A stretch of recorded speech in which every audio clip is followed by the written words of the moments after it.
조성현 수도방위 사령부 1경비단장은 재판부 직권으로 채택된 증인인 만큼 재판관들이 주로 물었습니다. 증인에게 공포탄을 챙겨라 이런 지시를 했습니까? 예. 출동 시에 원래 공포탄을 지참하고 갑니까? 기본적으로 실상황에서는 공포탄을 지참하지 않으나 당일날은 공포탄을 휴대토록 말씀하셨습니다. 조 단장은 12월 4일 새벽 0시 반부터 1시 사이 이진우 당시 수도방위 사령관으로부터 본청 안으로 들어가라, 국회의원 끌어내라는 말을 직접 들었다고 했습니다. 정확하게 워딩이 본청 안으로 들어가라, 국회의원을 끌어내라 이렇게 했단 말입니까? 그렇습니다. 내부로 들어가서 의원들을 끌어내라. 계엄 해제 결의안을 통과시키기 위해 국회의원들이 본청으로 모여들던 때입니다. 곽종근 전 특전사령관이 윤 대통령으로부터 국회의원 끌어내라는 취지의 지시를 받았다는 시점도 이때입니다. 이진우 전 사령관도 검찰 조사에서 끄집어내라고 지시한 건 기억난다고 인정한 바 있습니다. 윤 대통령 측은 조 단장이 의인 행세를 한다고 공격했습니다.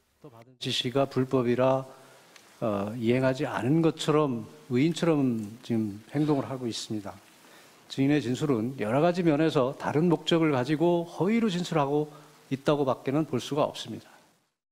하지만 조 단장은 내 거짓말은 부하들이 다 알게 된다고 반박했습니다. 저는 위인도 아닙니다. 제가 아무리 거짓말을 해도 제 부하들은 다 알고 있습니다. 그렇기 때문에 저는 일체 거짓말 할 수도 없고 해서도 안 된다고 생각합니다. 증인 신문이 끝나고 재판부는 조 단장의 진술 조서와 통화 녹취록을 증거로 채택했습니다. MBC 뉴스 구나인입니다. 이진우 전 수도방위 사령관 직속 부하인 조성현 수방사 1경비단장. 비상계엄 당시 국회 현장에서 병력을 지휘했습니다. 검찰은 조 단장으로부터 작년 12월 4일 새벽 0시 반부터 1시 사이에 이 전 사령관이 국회 본청에 진입해 국회의원을 끌어내라고 지시했다는 취지의 진술을 확보했습니다. 의원들이 계엄 해제 결의안을 통과시키기 위해 속속 모여들던 때입니다. 검찰은 이때 윤석열 대통령이 이 전 사령관에게 4명이 1명씩 데리고 나오라, 문을 부수고라도 데리고 나오라고 지시했다고 보고 있습니다. 곽종근 전 특전사령관이 윤 대통령으로부터 국회의원 끌어내라는 취지의 지시를 받았다는 시점도 이때입니다. 이후 조 단장은 이 전 사령관으로부터 이미 특전사가 국회에 들어갔으니 외부에서 지원하라는 지시를 받았다고 검찰에 진술했습니다. 당시 특전사 병력이 유리창을 깨고 국회 본청에 난입한 상황이었습니다. 조 단장이 수방사는 물론 특전사 병력 상황을 설명할 수 있는 위치에 있었던 겁니다. 조 단장은 국회 출동 전 상황도 검찰에 진술했습니다. 12월 3일 밤 9시 48분쯤 소집 준비를 하고 사령부로 들어오라는 지시를 받았고 두 차례에 걸쳐 이 전 사령관이 공포탄 준비를 지시했다고 했습니다. 이 전 사령관은 검찰 조사에서 국회의원을 끌어내라는 자신의 지시에 대해 당시 상황이 정확히 기억나지 않지만 부하들이 들었다면 인정한다면서도 끄집어내라고 지시한 건 기억난다고 했습니다. 하지만 헌법재판소에 나온 이 전 사령관은 자신의 형사 재판을 이유로 증언을 대부분 거부했습니다. 헌재가 직권으로 조성현 단장을 증인으로 채택한 건 이런 이유 때문입니다. 수도방위 사령부 제1경비단장인 조성현을 증인으로 채택했습니다.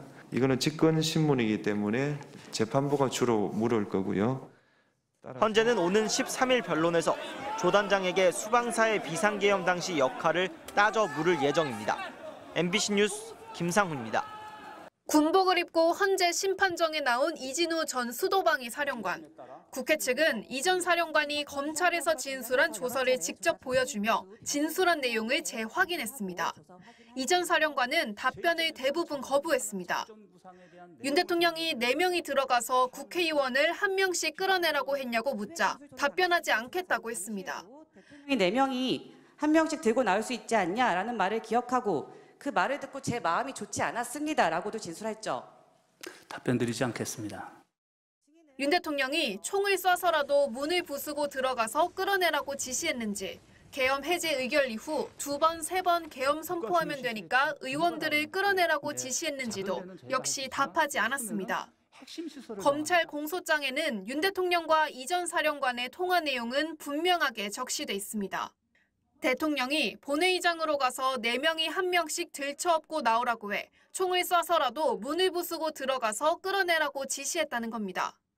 이런 내용들은 검찰이 확보한 이 전 사령관과 부하들의 통화 녹취, 또 부하들의 진술이 뒷받침하고 있습니다. 이 전 사령관은 다만 당시 윤 대통령과 통화한 건 맞느냐는 재판관 질문에는 맞다고 인정했습니다. 대통령하고 통화한 건 분명히 맞지 않습니까? 그죠? 그렇습니다. 예. 이 전 사령관은 검찰총장을 지낸 대통령의 계엄에 위헌 위법이라 생각할 여지가 없었다며 적법한 지시를 이행한 거라고 주장했습니다. 자신의 형사재판을 이유로 불리한 증언은 피하고 유리한 것만 답을 한 셈인데 윤 대통령과 연관성에 최대한 선을 그어가며 형량을 줄여보겠다는 심산으로 해석됩니다. MBC 뉴스 김현지입니다.